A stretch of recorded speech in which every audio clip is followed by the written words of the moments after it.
வணக்கம் நண்பர்களே, இன்னைக்கான வீடியோவில் நம்ம ஜேம்ஸ் குக் அவர்களை பற்றி பார்ப்போம். அது மட்டும் இல்லாமல் அவர் எழுதின டெர்ரா ஆஸ்ட்ராலிஸ்னா என்ன அதை பற்றியும் இன்னைக்கான வீடியோவில் நம்ம பார்ப்போம்.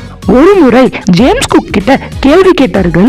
இதுவரை யாருமே போகாத இடத்துக்கு போகுவதுதான் உங்களுடைய கனவா அப்படின்னு கேட்டாங்க. அதுக்கு ஜேம்ஸ் குக் அளித்த பதில் இதுதான்: அவ்வளவு பெரிய ஆசைலாம் எனக்கு இல்லை, மனிதர்களால் நினைத்து கூட பார்க்க முடியாத இடத்துக்கு போக வேண்டும் என்பதுதான் என்னுடைய எளிமையான கனவு அப்படின்னு பதிலளித்திருக்காரு. விரைவாகவே அவருக்கு ஒரு வாய்ப்பு கிடைக்குது. அதாவது டெர்ரா ஆஸ்ட்ராலிஸ் போய் வர வேண்டும், முடியுமா அப்படின்னு ஜேம்ஸ் குக் கிட்ட கேட்குறாங்க. ஓ, நான் தயார் தான், இப்பே கிளம்பலாம் அப்படின்னு ஜேம்ஸ் குக் அதுக்கு பதிலளிக்கிறாரு. அது என்ன டெர்ரா ஆஸ்ட்ராலிஸ் அப்படின்னு கேட்டிங்கன்னா, 15ஆம் நூற்றாண்டுலேருந்து 18ஆம் நூற்றாண்டு வரைக்கும் வரையப்பட்ட எல்லா வரைபடங்கள்லையும் இந்த பேரை நீங்கள் கண்டிப்பாக பார்க்கலாம். இது ஆசியா, ஐரோப்பா, ஆப்பிரிக்கா போன்ற பல காண்டினென்ட் மாதிரியே இது ஒரு பெரிய காண்டினென்ட்னு நம்பிட்டு இருந்தாங்க. அப்போ அரிஸ்டாட்டலை தொடங்கி பல பேர் இதை பற்றி ரிசர்ச் பண்ணியிருக்காங்க. அப்போ அதே போலவே இது ஒரு பெரிய நிலப்பிரதேசம், அதில் பல உயிரினங்கள் வாழுது அப்படின்னு பல மக்கள் நம்பிட்டு இருந்தாங்க. இப்போ அந்த இடம் எங்கே இருக்குன்னு எல்லாரும் கேட்பாங்க. அந்த இடத்த பற்றி எல்லாரும் சொல்கிறாங்க. ஆனால் அந்த இடம் எங்கே இருக்குன்னா யாருக்குமே தெரியல, எந்த திசையில் இருக்குன்னு யாருக்கும் தெரியல. அதை பற்றி எந்த விஷயமும் தெரியாமையே ஜேம்ஸ் குக் கிளம்பிட்டாரு. ஏற்கனவே அவர் நியூசிலாந்துக்கு போயிருக்காது, அதாவது தெற்கு பகுதியில். அதே போல் ஆஸ்திரேலியாவின் கிழக்கு கரை இருக்கு இல்லையா, அதை சுற்றியுமே அதோட கரையில் வந்து தேடி இருக்காரு. ஆனால் அவருக்கு வந்து அதை பற்றி எந்த டீட்டெயில்ஸுமே தெரியல. இதே போல் மற்ற ஐரோப்பியர்கள் யாருமே இந்த மாதிரி கூட பண்ணதில்லை. அப்படியே நம்ம இன்னும் கொஞ்சம் தூரம் தெற்குலேயே பயணம் செய்தால் நமக்கு அந்த டெர்ரா ஆஸ்ட்ராலிஸ் கிடைக்காதா என்ன அப்படிங்கிற ஒரு நம்பிக்கையில் ஜேம்ஸ் குக் இருந்தார். அவருடைய இரண்டாவது பயணம் 1772ஆம் ஆண்டு தான் தொடங்கினார்.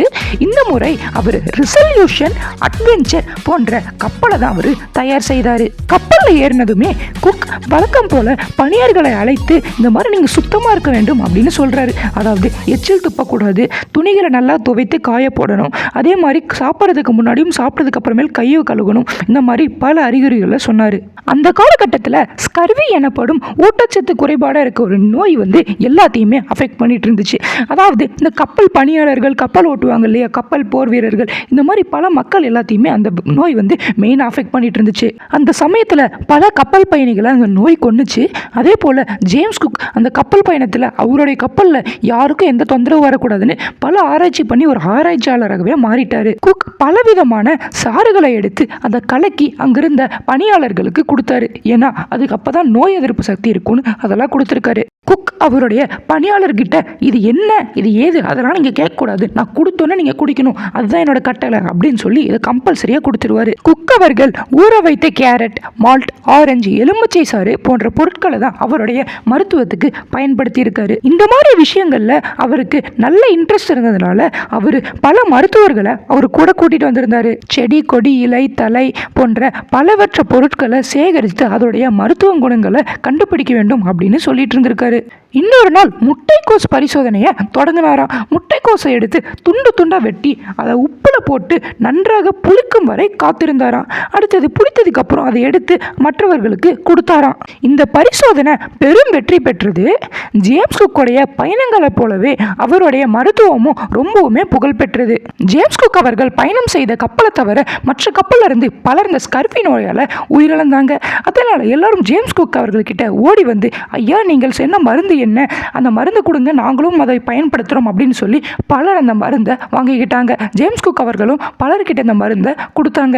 அதற்கு பிறகு புறப்பட்ட கப்பல்களில் அனைத்திலையுமே ஜேம்ஸ் குக் அவர்களுடைய வழிமுறை தான் கையாளப்பட்டது. குறிப்பாக எலுமிச்சை சாறு பல விஷயங்களுக்கு பயன்படுத்தப்பட்டது. அதாவது வாந்தி, தலை சுற்றல் போன்ற பல நோய்களை குணப்படுத்தும் திறன் எலுமிச்சை சாருக்கு இருந்தது. ஒரு புள்ளி விவரத்தின்படி 1795 தொடங்கி 1815 வரை ராயல் நேவி தனது கப்பல்களுக்கான எவ்வளவு எலுமிச்சை சாறு பயன்படுத்தியிருக்காங்க தெரியுமா? 16 லட்சம் கேலன். அதாவது ஒரு கேலன்னா 3.79 லிட்டர். வரைபடம் இருக்கிறதோ இல்லையோ அவங்க கிட்ட எலுமிச்சை சாறு இருந்தால் போதும் அப்படின்னு புறப்பட்டார்கள். இதெல்லாம் இருக்கட்டும், டெர்ரா ஆஸ்ட்ராலிஸ் என்னாச்சு அப்படின்னு கேட்குறீங்களா? நியூசிலாந்தில் டேரா போட்டு தங்கினாரு ஜேம்ஸ் குக். அங்கிருந்து எல்லா திசைகளிலும் சென்று பார்த்து பார்த்தார். ஆனா அந்த எந்த கண்டமுமே அவருக்கு தெரியல. அவங்க சென்ற பகுதியில் சூறாவளி தாக்கமும் பயங்கரமான குளிரும் இருந்தது. இப்படியே அவங்க 10,600 மைல் தூரத்தை கடந்தாங்க. அப்படி பார்க்கும்போது அவங்களுக்கு எந்த இடமும் தெரியல. டெர்ரா ஆஸ்ட்ராலிஸை அவங்களால பார்க்க முடியல.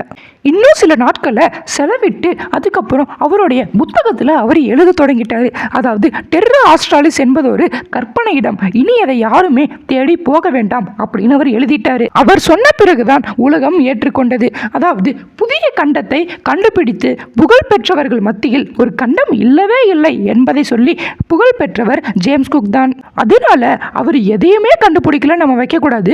நியூசிலாந்து, ஆஸ்திரேலியா ஆகிய நாடுகளை முதல் முறையா விரிவா வரைபடத்தில் குறித்தவர் இவர்தான். குக் அவர்கள் வரைந்த வரைபடத்தை பயன்படுத்தி தான் பலர் அந்த நாடுகளுக்கு சென்றடைந்தார்கள். ஜேம்ஸ் குக் அவர்கள் 1779ஆம் ஆண்டு ஹவாய் தீவை வந்து அடைந்தாரு. அங்க போகும்போது அங்க மக்கள் எல்லாருமே அவரை நல்லாவே வரவேற்றாங்க. அவர் அங்கிருந்து கேலா கெக்குவா வரிகுடா அப்படிங்கிற இடத்துக்கு பயணம் செய்யறாரு. அங்கேயுமே அவருக்கு நல்ல வரவேற்பும் கிடைக்குது. அதே போல அவரை அங்க தெய்வமே அப்படின்னு அழைக்கிறாங்க. அதாவது லோனோ அப்படின்னு சொல்றாங்க. ஏன் அவரை லோனோன்னு அழைத்தாங்கன்னு பார்த்தோம்னா, அப்ப அவங்க ஃபெஸ்டிவல் சீசனு, அதே போல அவங்களுடைய கடவுள் பேரு லோனோ. அப்ப இவர் இறங்கும் போது இவர் தான் அந்த கடவுள் அப்படின்னு நினைச்சிருக்காங்க. அதே போல கொஞ்ச நாள் கழிச்சு தான் ரியலைஸ் பண்றாங்க. அடுத்தது 14 பிப்ரவரி 1779 அன்றைக்கு இவர் கூட போனாங்க இல்லையா வேலைக்காரர்கள் மற்றும் பணியாளர், அவங்க எல்லாருமே வந்து இங்க இருக்க மக்கள் கூட சில பிரச்சனையால சண்டை போட்டு இருந்திருக்காங்க. அப்ப ஜேம்ஸ் குக் அவர்களுடைய தலையில ஒருத்தர் காயப்படுத்திடுறாரு. அதனால ஜேம்ஸ் குக் அவர்கள் அங்கே இறந்துடுறாரு. அவசரப்பட்டு அந்த இடத்துல மக்கள் அப்படி நடந்துக்கிட்டாலும் அந்த இடத்துல இருக்கக்கூடிய மக்களுக்கு ஜேம்ஸ் குக் மேல பெரிய மரியாதை இருக்கு. அதே போல அவர் லோனோவா இல்லாம இருந்தாலும் அவர் வந்து எங்களுக்கு கடவுள் போலதான் அப்படின்னு அங்க இருக்க மக்கள் சொல்லி அஞ்சலியும் செலுத்துறாங்க.